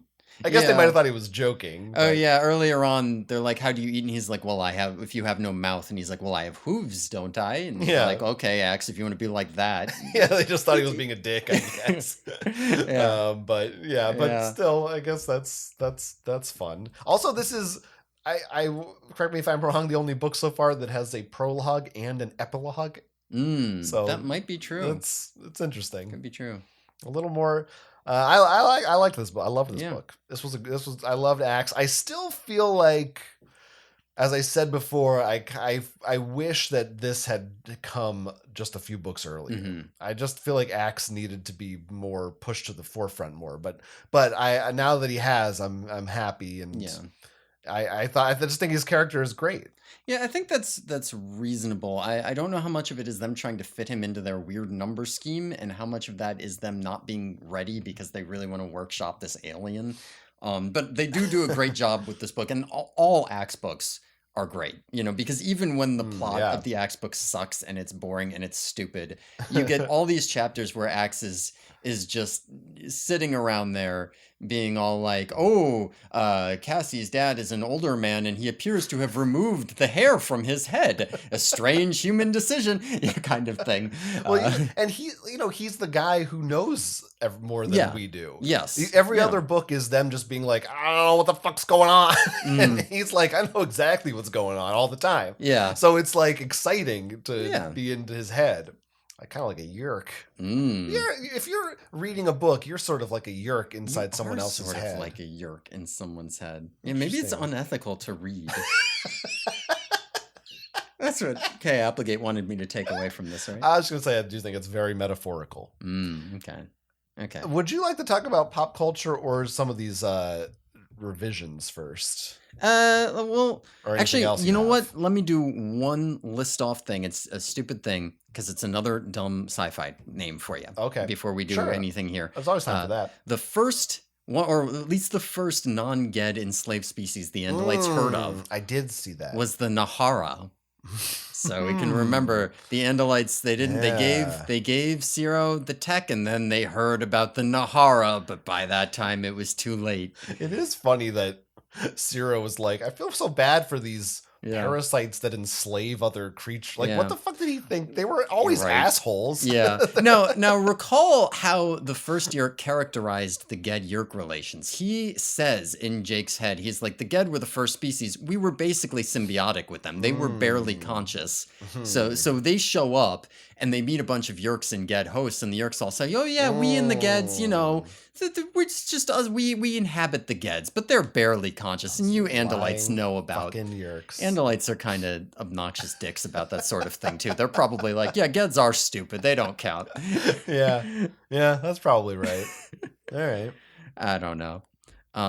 We might as well do some references. Let's go over the references here. Okay. They use the dressing room at Nordstrom's, which is the biggest one for Axe to morph in, if he needs to, at the mall. Yes, the best ones. Rachel says they have the best dressing room. Sure. Rachel knows.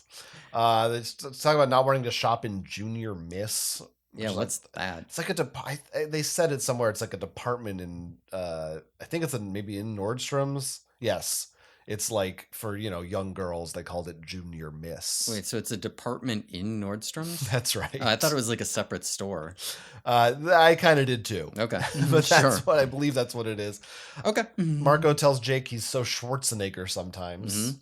Another Schwarzenegger. That's one of his favorites. I guess he's moved on from Letterman. We haven't had a Letterman in a while, but now we're having multiple Schwarzeneggers. Yeah. Gotta keep an eye out.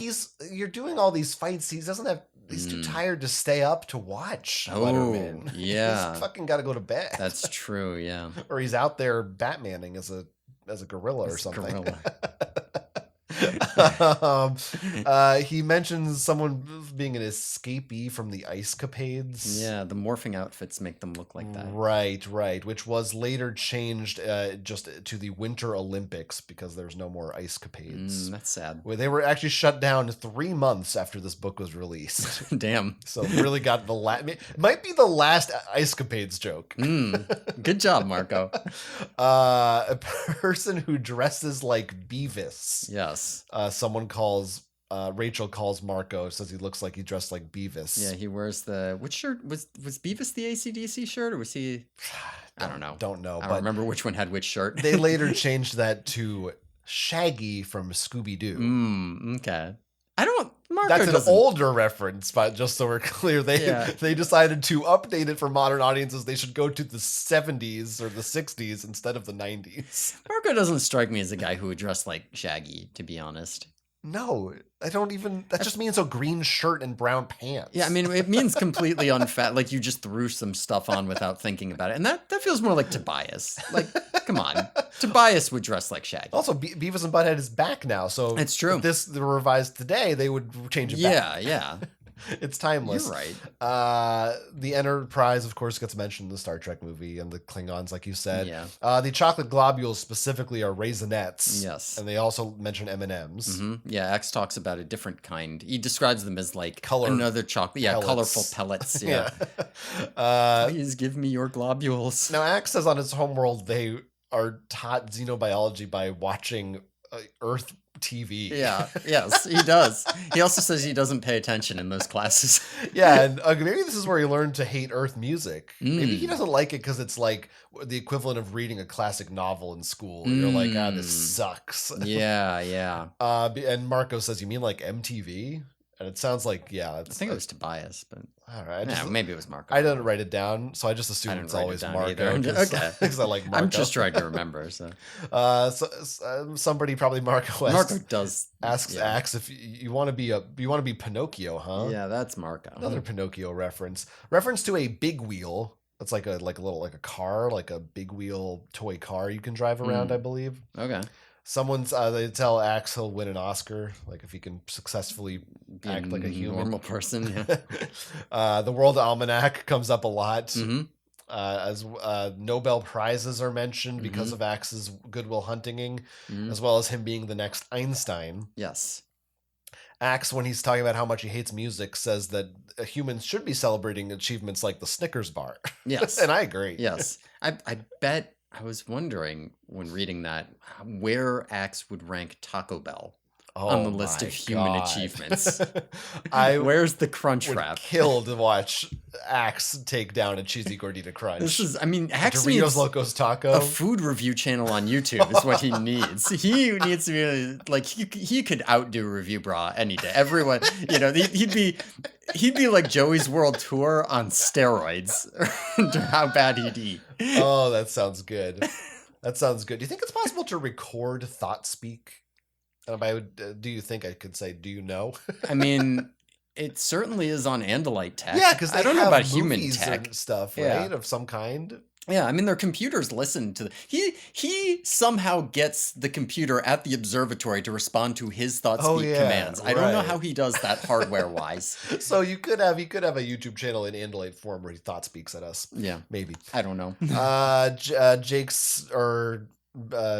Cassie's dad asks if he thinks the Bulls are going all the way again this year. So the Bulls, of course, there's an ET phone home quote, which Axe says comes from a book of quotes that Cassie gave him or something. I believe this. What book of quotes? I believe says this. E.T. phone Books home of quotes will often do some stupid shit like that. It would be like E.T. phone home. I could see this. I have seen enough of the the stupid oh, here's a book that a 50 or 60-year-old white suburbanite lady keeps on her nightstand as a conversation piece, and you just flip through it. I've seen enough of these. They would put E.T. phone home in motivational these. quotes. Yeah. No, wait a minute. Who's the author of this book? S. Spielberg. No wonder. That's a little bit of I did a little scene for you. As you said, a famous human named Rolling Stones, which is very funny. Mm-hmm. They also referenced Smokey the Bear. Yes. And a human named Patrick Henry, who said, "Give me liberty or give me death." Oh, yes. Yeah. Axe says, I wonder if the Yeerks knew before they came to conquer Earth that humans said things like that. They might not have known. That was all the ones that I had. Yeah, which was enough. Here, yeah. Now, a couple of major things that were changed for when they did the revisions, which we don't have many left of, so enjoy talking about them while we can. I do enjoy it. The big one, to me, which I had a note for, is that at one point Axe says he could not use thought speak because he was in a human body. So he had to use spoken language. And I was like, this makes no sense. Yeah. Cats can't use thought speak. Yeah. But they sure do that. It was changed. He says, the line in the later book is, I could use thought speech, but I didn't. Yeah. Basically, that's what he says. They could have just cut it and just had him not do it. I don't know. The other big retcon / I don't know, whatever you want to call it, is they mentioned the Hork-Bajir and said that in the past they had a biological time clock that had them warring every 62 years. That was later changed that they were peaceful always. Yeah, they're peaceful always. What a specific.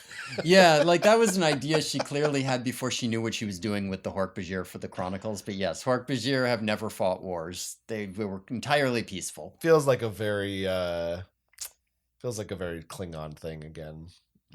I feel like there's some Hork-Bajir.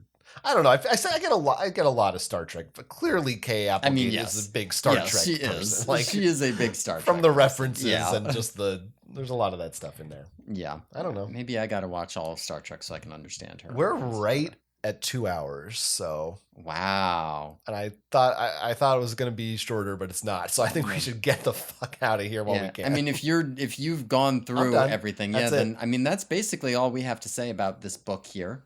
Yeah. Good old Axe. But maybe the listeners have more to say.